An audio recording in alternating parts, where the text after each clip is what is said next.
انسانی گوشت کھانے والے لوگ۔ کچھ عرصے قبل میڈیا میں ایک واقعہ رپورٹ ہوا۔ یہ دو بھائیوں کا تھا جو رات کے وقت تازہ قبروں سے مردہ لاشوں کو نکال کر اپنے گھر لے آتے اور پھر ان مردہ انسانوں کا گوشت پکا کر کھاتے تھے۔ پولیس نے ان کو گرفتار کر لیا اور میڈیا پر ان کی تصویریں نشر ہوئیں۔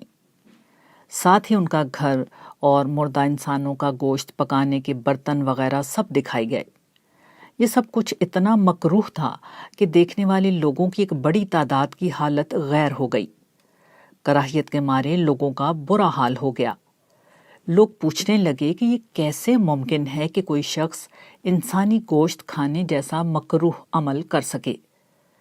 مگر عجیب بات ہے کہ ایک اور پہلو سے ہم سب انسانی گوشت بہت شوق سے کھاتے ہیں، تنہائی میں چھپ کر نہیں بلکہ اپنی مجلسوں میں سب کے سامنے کھاتے ہیں، مگر نہ ہمیں کراہیت آتی ہے اور نہ کوئی دوسرا ہی ہمیں منع کرتا ہے۔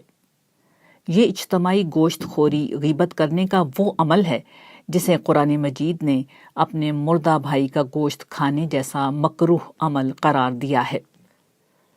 قرآن مجید نے کمال بلاغت کا مظاہرہ کرتے ہوئے غیبت کرنے کو مردہ بھائی کا گوشت کھانے سے تعبیر کیا ہے۔ اس سے نہ صرف غیبت کے عمل کی شناخت واضح ہوتی ہے بلکہ یہ بھی معلوم ہو جاتا ہے کہ غیبت کیا ہے۔ غیبت کسی کے پیٹھ پیچھے اس کے عیب نکالنے کا عمل ہے جبکہ وہ اپنے دفاع کے لیے موجود نہ ہو۔ یہ تشبیہ بتاتی ہے کہ جس طرح کسی مردے کے لیے یہ ممکن نہیں ہوتا کہ جب اس کا گوشت جسم سے کاٹا جائے تو وہ اپنا دفاع کر سکے، ٹھیک اسی طرح غیبت کرنے والا دوسرے مسلمان کے عیب اس کے پیچھے بیان کر رہا ہوتا ہے۔ ظاہر ہے کہ وہ اس موقع پر اپنا دفاع کرنے کے لیے موجود نہیں ہوتا اور اس کا سماجی وجود گویا کہ ایک بے جان لاش کی طرح پڑا ہوتا ہے جسے غیبت کرنے والا بے رحمی سے بھنبوڑ رہا ہوتا ہے۔ غیبت کی اس واضح تعریف کے بعد بعض عملی سوالات پیدا ہو سکتے ہیں۔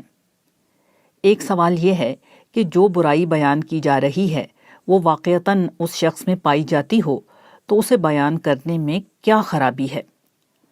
دوسرے یہ کہ اگر وہ شخص اس برائی کو برا نہ سمجھتا ہو پھر بھی کیا یہ غیبت ہے؟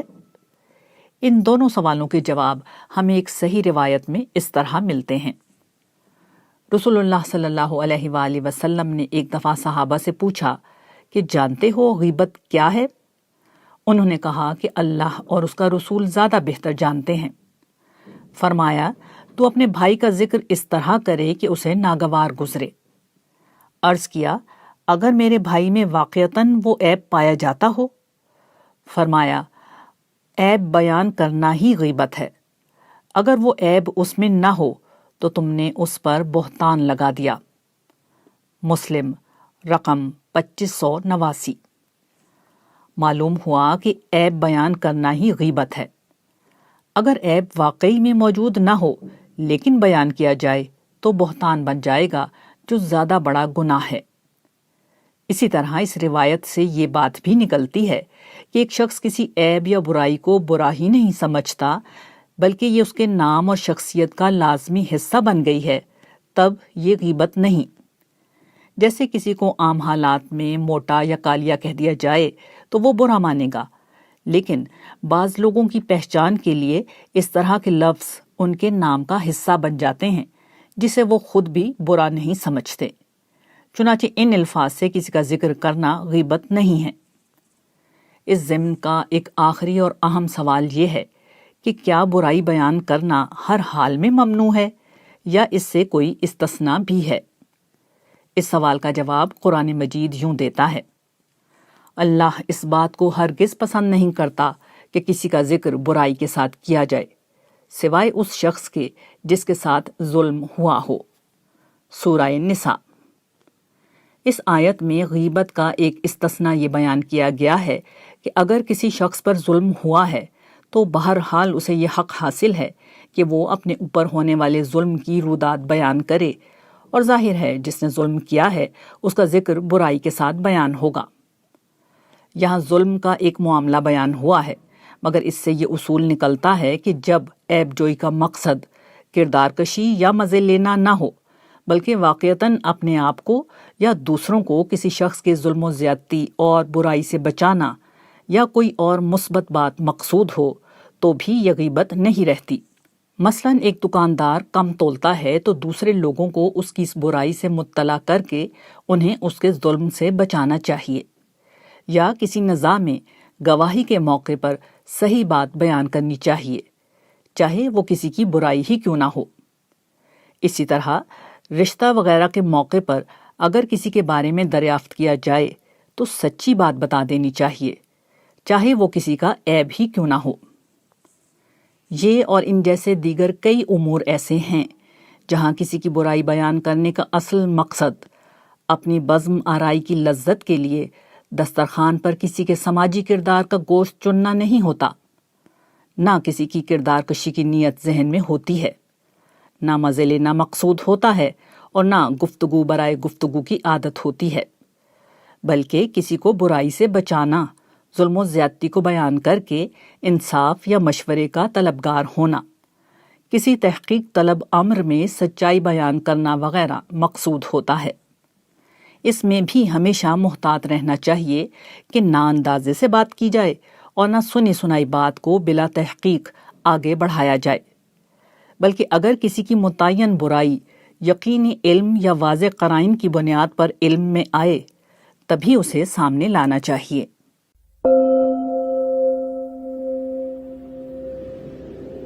مذہب کا المیہ۔ مذہب کا اصل المیہ کیا ہے؟ کیا کوئی صاحب بیان کر سکتے ہیں؟ عارف نے سوال دہرایا مگر خاموشی رہی۔ اس سے پہلے کئی جواب دیے جا چکے تھے مگر عارف نے کسی جواب پر اطمینان کا اظہار نہیں کیا تھا۔ آخر کو وہ خود ہی جواب دینے لگے۔ مذہب ایک عقلی دعوت ہے، مگر سانحہ یہ ہے کہ مذہب کی اس عقلی دعوت کے حصے میں معقول لوگ نہیں آتے، بلکہ اکثر و بیشتر جذبات کے مارے ہوئے لوگ اسے اپنی دلچسپی کا موضوع اور اپنی زندگی بنا لیتے ہیں۔ یہی مذہب کا اصل المیہ ہے۔ لوگوں کے لیے یہ جواب حیرت انگیز تھا۔ اس حیرت کو ان کے چہروں پر پڑھا جا سکتا تھا۔ ایک صاحب سے رہا نہ گیا، وہ سوال کر بیٹھے، مگر اس کا سبب کیا ہے؟ سبب یہ ہے کہ عام طور پر لوگ مذہب کو بطور ایک سماجی ورثہ اپناتے ہیں جو ماں باپ اور ماحول سے خود بخود مل جاتا ہے۔ اپنی وراثت سے انسان کا جذباتی تعلق ہوتا ہے، یوں مذہب سے ایک جذباتی تعلق پیدا ہو جاتا ہے۔ مگر یہ المیہ کیسے بن گیا؟ ایک اور صاحب نے سوال کیا تو عارف بولے، المیہ اس لیے بن جاتا ہے کہ ایسے لوگ معاشرے میں مذہب کی بدترین ترجمانی کرتے ہیں۔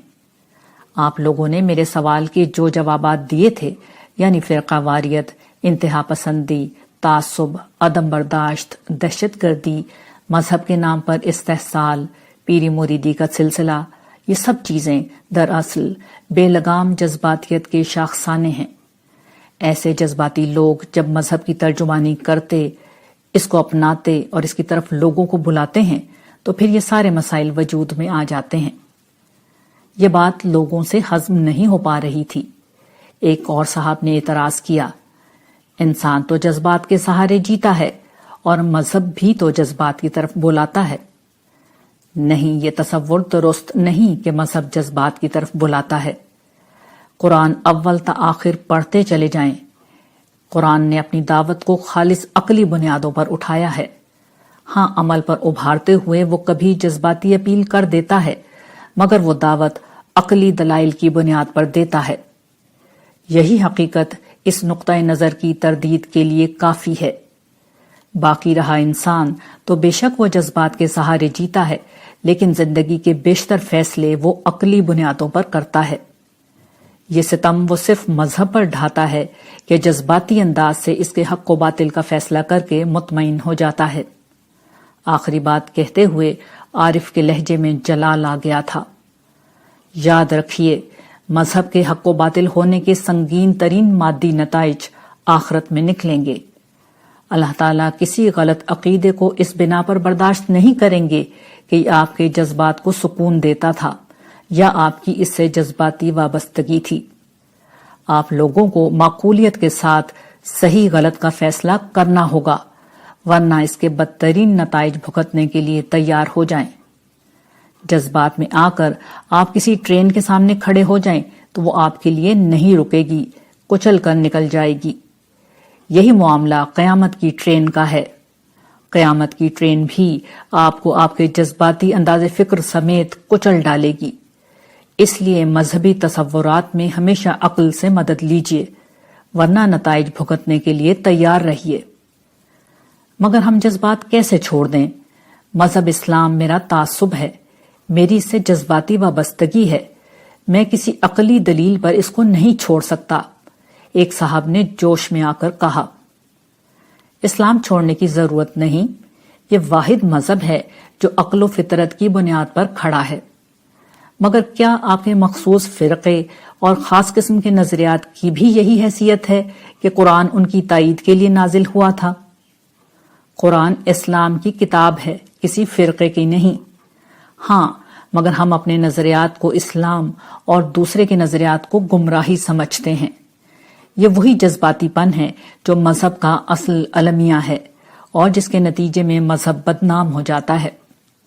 حقیقی مومن وہ ہے جو مذہبی تصورات، نظریات اور عقائد کو جذباتیت کے بجائے عقل سے سمجھے، بصیرت کی آنکھ سے پرکھے، اور پھر جو سمجھا اس پر پورے جذبے سے عمل کرے، اور اس کے لیے تیار رہے کہ کسی اور نے زیادہ بہتر بات سمجھا دی تو وہ اسے اختیار کر لے گا۔ یہ راستہ قرآن مجید میں بیان ہوا ہے، یہ جنت کا راستہ ہے۔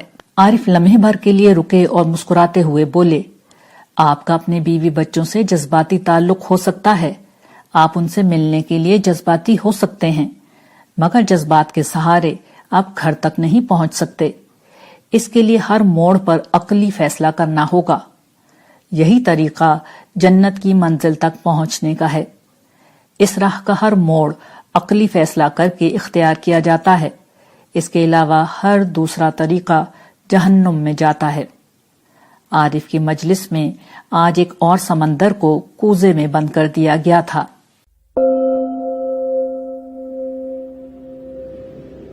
پولن کا درخت۔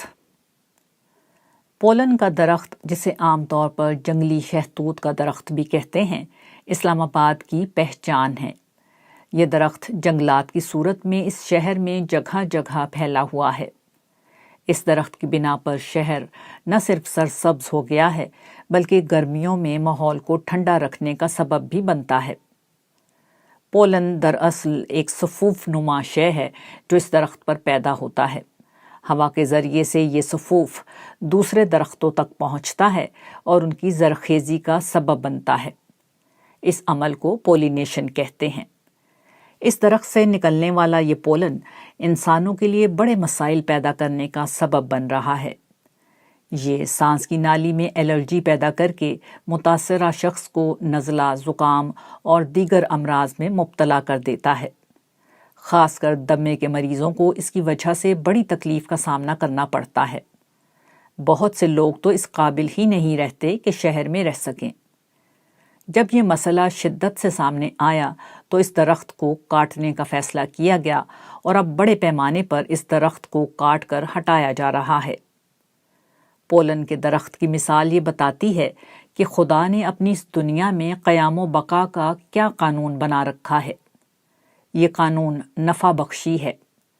جب تک کوئی وجود نفع بخش رہتا ہے وہ فطرت کے قانون کے تحت دنیا میں اپنا وجود باقی رکھتا ہے۔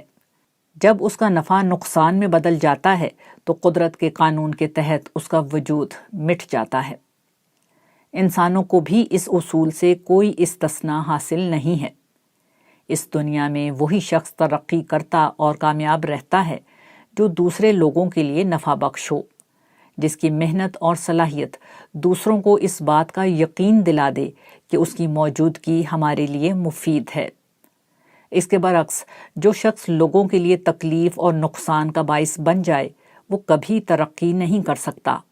اس کا مزاج، اس کی گفتگو اور اس کا عمل بار بار لوگوں کے لیے مسئلہ پیدا کرے گا اور لوگ اسے اپنے درمیان سے نکال باہر کریں گے۔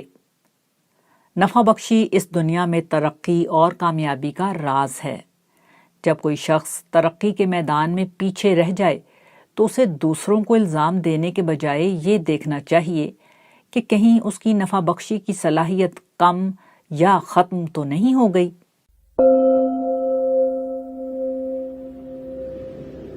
کال سینٹرز۔ جدید دنیا میں کمپیوٹر ٹیکنالوجی اور ٹیلی کمیونیکیشن کے شعبے میں ہونے والی ترقی نے جہاں اور کئی چیزوں کو جنم دیا ہے، وہیں کال سینٹرز کی شکل میں کاروباری اداروں اور صارفین کے درمیان رابطے کو بہت آسان بنا دیا ہے۔ بڑے بڑے ادارے اپنے کسٹمرز کے مسائل کے حل اور دیگر مقاصد کے لیے کال سینٹرز کا استعمال کرتے ہیں۔ بعض ادارے یہ اہتمام کرتے ہیں کہ جب کوئی شخص کال سینٹر سٹاف سے براہ راست گفتگو کرنا چاہے تو اس کی کال ریکارڈ کر لی جائے۔ اس کا مقصد عام طور پر کچھ اور بیان کیا جاتا ہے، لیکن اس کا اصل مقصد تمام کالرز پر یہ واضح کرنا ہوتا ہے کہ ان کی گفتگو ریکارڈ ہو رہی ہے، اس لیے وہ کوئی غیر ذمہ دارانہ گفتگو نہ کریں۔ یہ بات براہ راست صارفین سے نہیں کہی جاتی، اس کے بجائے انہیں کال کے آغاز پر یہ بتا دیا جاتا ہے کہ آپ کی کال ریکارڈ کی جائے گی۔ یہ اطلاع ہی انسان کو محتاط کر دینے کے لیے بہت ہے۔ انسان بالعموم بے خوفی کی نفسیات میں جیتے ہیں، مگر احتساب کا خوف اور نگرانی کا یقین وہ چیزیں ہیں جو انسان کو اپنی حد میں رہ کر جینا سکھاتے ہیں۔ احتساب اور نگرانی کا ٹھیک یہی تصور قرآن مجید انسانوں کو دیتا ہے۔ وہ انسانوں کو بتاتا ہے کہ انسان کی زبان سے ایک لفظ نہیں نکلتا مگر یہ کہ ایک مستعد نگران اسے نوٹ کر لیتا ہے۔ سورہ قاف۔ فرشتے ہمہ وقت انسان کے ساتھ رہتے ہیں اور اس کے ہر قول و فعل کا پورا ریکارڈ رکھتے ہیں۔ سورہ انفطار۔ قیامت کے دن انسان اس ریکارڈ کے ساتھ اس طرح اللہ کے حضور پیش ہوگا کہ کوئی چھوٹی بڑی بات چھپی نہ رہ جائے گی۔ سورہ کہف۔ یہی وہ یقین ہے جس کی بنیاد پر کوئی شخص مومن کہلانے کا مستحق ہے، اور یہی وہ یقین ہے جو ایک مومن کو خلوت و جلوت اور قول و فعل میں ہمیشہ محتاط رکھتا ہے۔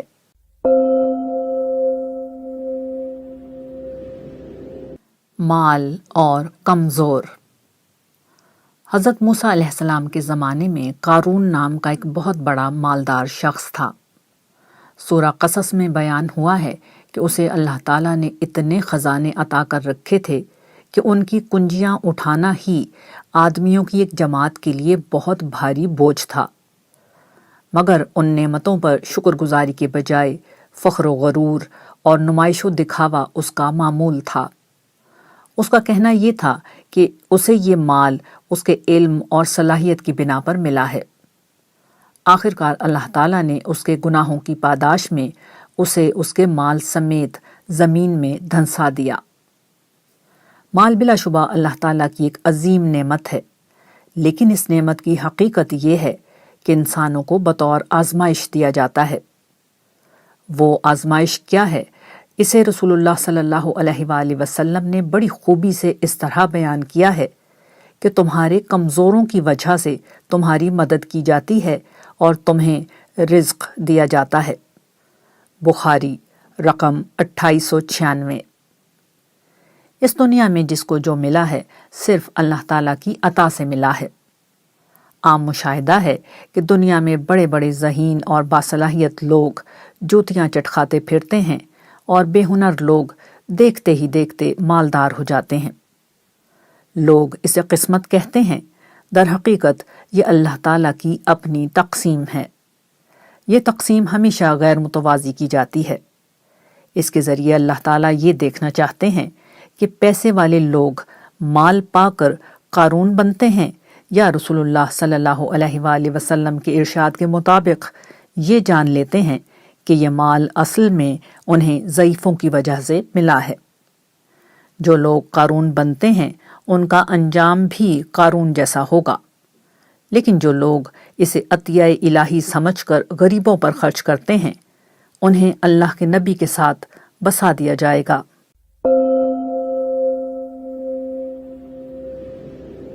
تالے کی چابی۔ جانتے ہو اس دنیا میں سب سے زیادہ طاقتور چیز کیا ہے؟ یہ سوال پوچھ کر میں نے لمحے بھر کا توقف کیا اور غور سے اس نوجوان کے چہرے کو دیکھا جو اپنے مسائل اور پریشانیوں کی داستان سنا کر خاموش ہوا تھا۔ اس کی آنکھوں اور چہرے کو بدستور پژمردہ دیکھ کر میں دوبارہ گویا ہوا۔ امید اس دنیا کی سب سے طاقتور چیز ہے اور حوصلہ انسان کا سب سے بڑا سرمایہ ہے۔ یہ اگر تمہارے پاس ہے تو تم ہر کھوئی ہوئی چیز کو پا سکتے ہو۔ اس نوجوان کی آنکھوں میں اب سوال پیدا ہو رہا تھا۔ وہ کچھ بولنے ہی والا تھا کہ میں نے ہاتھ اٹھا کر اسے روک دیا اور کہا، مجھے معلوم ہے تم کیا کہو گے۔ تم اپنے حالات کا دکھڑا روگے، اپنے مسائل کی داستان سناؤ گے اور پھر پوچھو گے کہ ان حالات میں کیا کیا جا سکتا ہے۔ میرا یہ قیاس بلا وجہ نہیں تھا، کیونکہ پچھلے آدھے گھنٹے سے میری ہر بات کے جواب میں وہ اسی طرح کی باتیں کر رہا تھا۔ اس لیے میرے نزدیک اب ہیمرنگ کرنی ضروری تھی۔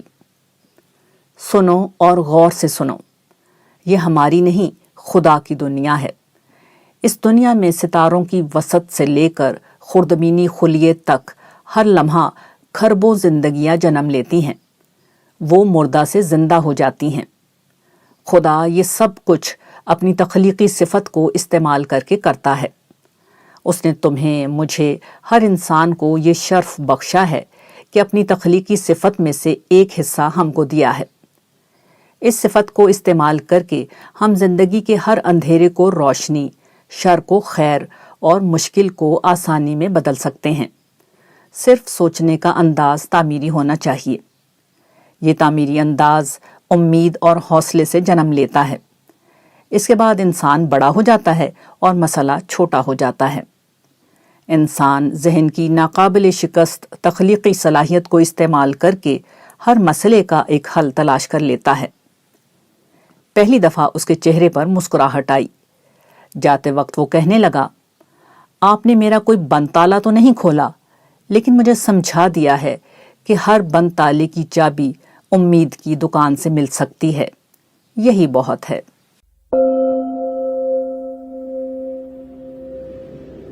اصل کرنسی۔ قرآن کریم میں سورۃ المؤمنون میں بیان ہوا ہے کہ سچے اہل ایمان اللہ کی راہ میں حسب توفیق جو کچھ خرچ کرتے ہیں اس کے بعد بھی ان کا دل ڈرتا رہتا ہے، کیونکہ وہ اس یقین میں جیتے ہیں کہ ایک روز انہیں اپنے رب کے حضور پیش ہونا ہے۔ اس روز کی جانچ میں اگر ان کا یہ انفاق خالص اللہ کی رضا کے لیے نہ ہوا تو سارا عمل غارت ہو جائے گا۔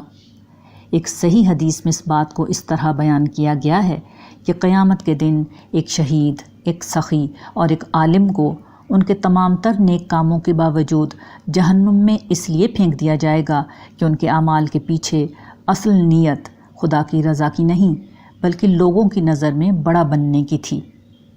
مسلم رقم 1905۔ قرآن و حدیث کی ان تعلیمات کے بعد ہر بندہ مومن پر لازم ہے کہ وہ اچھے عمل کرنے کے ساتھ ساتھ اپنی نیت کا جائزہ بھی ہر آن لیتا رہے۔ اگر نیت خدا کی رضا اور آخرت کی کامیابی کی ہے تو پھر انسان کو دنیا میں کسی صلے، کسی ستائش اور کسی بدلے کا امیدوار نہیں ہونا چاہیے، کسی تعریف پر خوش نہیں ہونا چاہیے اور کسی خاص مقام اور اہمیت کے حصول کا تقاضا بھی نہیں کرنا چاہیے۔ دنیا میں لوگ اپنی کمائی چھپاتے ہیں، بندہ مومن کو بھی اپنی آخرت کی کمائی یعنی نیکیاں دوسروں سے چھپانی چاہیے۔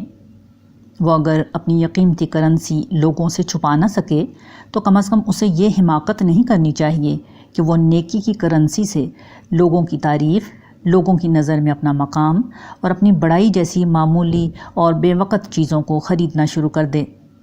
یہ اپنی بہترین کمائی کو ضائع کرنے کا بدترین طریقہ ہے۔ عقل مند شخص وہ ہے جو اس کرنسی کو جنت میں اپنا گھر اور سامان خریدنے کے لیے محفوظ رکھے، اور بد نصیب ہے وہ شخص جو اس کرنسی کو اپنی تعریف سننے کے لیے دنیا میں خرچ کر گیا، کیونکہ اس کے بعد انسان کے پاس رہنے کے لیے جہنم کے سوا کوئی اور جگہ نہیں بچے گی۔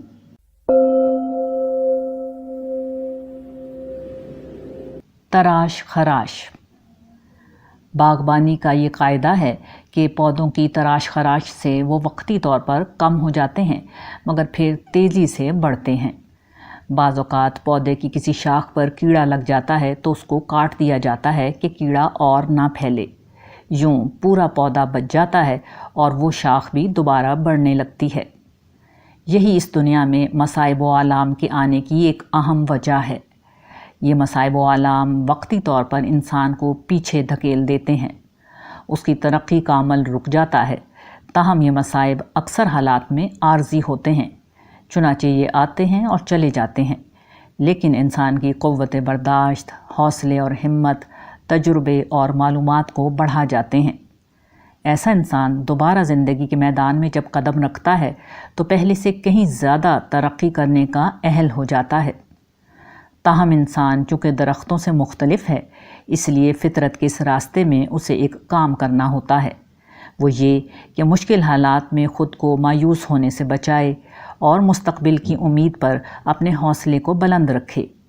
وہ مشکلات کے سمندر میں امکانات کے ساحل پر نظر رکھے، مگر اکثر لوگ مشکل حالات میں گھر کر منفی سوچ کو اپنی نفسیات کا حصہ بنا لیتے ہیں۔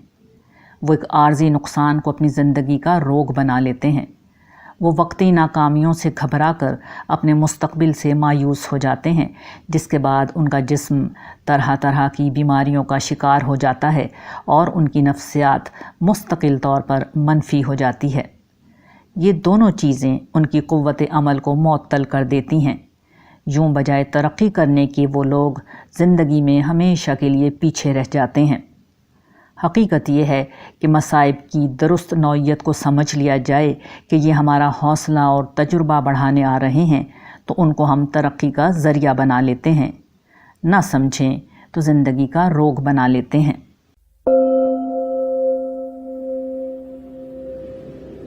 گناہ اور اختلافات۔ گناہوں کی طرف لے جانے والا ایک بہت اہم عامل یہ ہے کہ انسان اپنے اندر انانیت کا ایک پہلو رکھتا ہے۔ وہ چیزوں کو اپنے زاویے اور ذہن کے لحاظ سے دیکھتا ہے۔ جب کسی معاملے میں ایک دفعہ اس کی رائے قائم ہو جائے تو پھر وہ دوسروں کو یہ حق دینے کے لیے بارہا تیار نہیں ہوتا کہ وہ اس سے اختلاف کریں، اور اگر کوئی شخص اختلاف کرنے کی جرات کر لے تو پھر انسان غصے اور نفرت کا شکار ہو جاتا ہے۔ اس حالت تک پہنچنے کے بعد انسان کی انا اسے اس بات پر ابھارتی ہے کہ وہ اختلاف کو عناد تک پہنچا دے۔ وہ اختلاف کرنے والے کو دشمن سمجھے، اس کو بدنام کرے، اس پر الزام لگائے، اس کی طرف ایسی باتیں منسوب کرے جو اس نے نہیں کہیں، اس کو دوسروں کی نظر میں گرانے کی کوشش کرے۔ یہ رویہ سرتاسر اللہ تعالیٰ کی نافرمانی کا رویہ ہے، اور غور کیا جائے تو یہ سب سے بڑھ کر شیطان کا رویہ تھا۔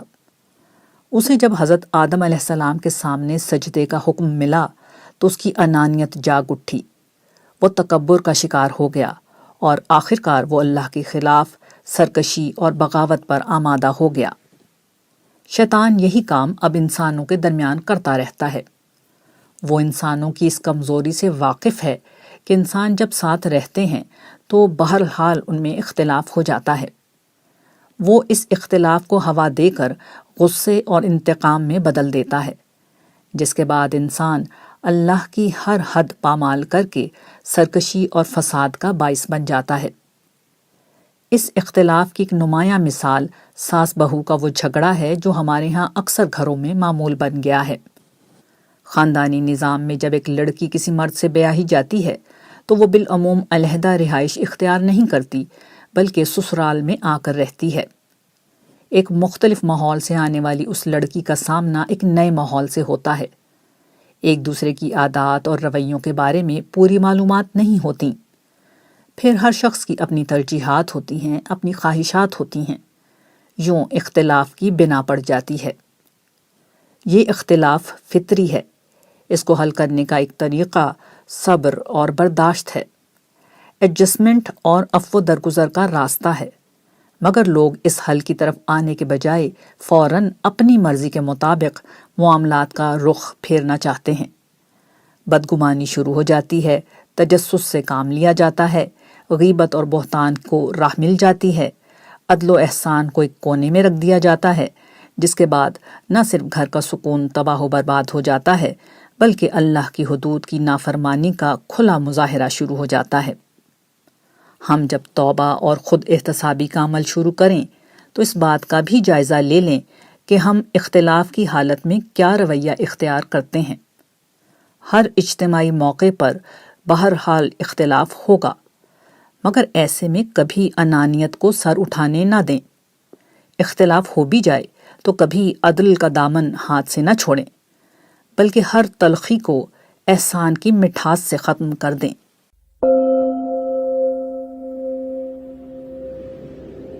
جہنم کی قید۔ میں پچھلے 4 گھنٹے سے اپنے ہی گھر کی اسٹڈی میں قید ہوں۔ میں عشاء کی نماز پڑھ کر یہاں آیا تھا اور اپنے بچے کی دراندازی سے بچنے کے لیے دروازہ لاک کر دیا تھا۔ دوبارہ دروازہ کھولنے کی کوشش میں لاک ٹوٹ گیا۔ دروازہ توڑنے سے بچنے کے لیے میرے گھر والے اور میرے دوست پچھلے 4 گھنٹے سے کسی چابی والے کی تلاش میں ہیں، مگر بے سود۔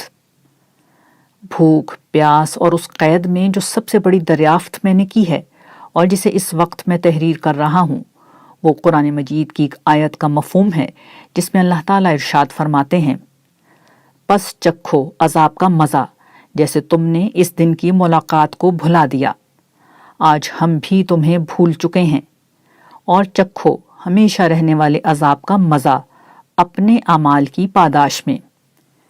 یہ سورہ سجدہ کی آیت نمبر 14 ہے۔ اسی سورت کی آیت نمبر 20 میں اللہ تعالیٰ فرماتے ہیں، جب کبھی وہ اس سے نکلنا چاہیں گے اس میں دھکیل دیے جائیں گے۔ اپنے ہی گھر میں اور اس احساس کے ساتھ کہ میرے گھر والے، رشتہ دار اور میرا عزیز دوست ضیاء مسلسل مجھے یاد رکھے ہوئے اور مجھے باہر نکالنے کی کوشش کر رہے ہیں، میرے لیے یہ قید کاٹنا آسان ہے، مگر مجھے یہ احساس بھی ہو رہا ہے کہ جہنم میں قید ان لوگوں کی بے کسی کا کیا عالم ہوگا جن کو جہنم کے قید خانے میں بدترین عذاب دیے جا رہے ہوں گے۔ یہاں سے نکلنے کی واحد امید اللہ کی ذات ہوگی، مگر اللہ انہیں بھول چکا ہوگا۔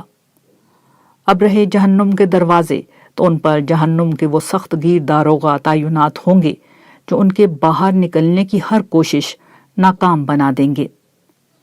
کاش انسان اس دن کے آنے سے قبل جہنم کی اس مایوسی اور اس کے عذاب کی شدت کو سمجھ لیں۔ کاش قید خانے میں جانے سے قبل لوگ خود کو اس قید سے چھڑا لیں۔